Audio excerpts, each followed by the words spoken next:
drug that killed Teresa's son, for example, the synthetic drug. It was identified, he ingested in 2011, it was identified as a chemical in 2012 that's a synthetic drug.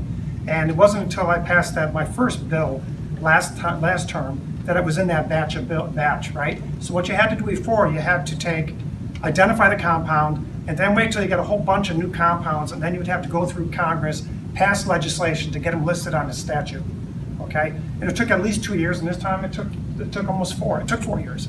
That's ridiculous, right?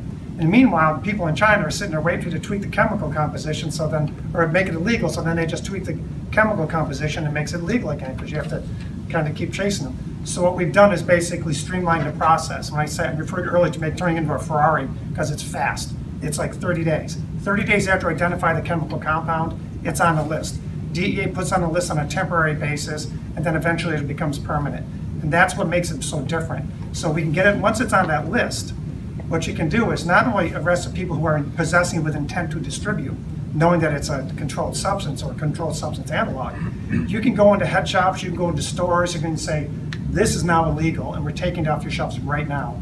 So we don't have to wait. That gives DEA a very potent tool. That gives SPD a very potent tool. And it gives everybody else who can identify these things out there a very potent way of getting them off the street, because what they do now is they say, well, this isn't illegal because of the chemical composition. So as soon as we get it, bam, we're going to get it off the street. And that way, for the people who are producing these drugs largely overseas, they're not going to be able to keep up with how quickly we're moving. And that's the whole goal of this. That's one of the big parts of the legislation.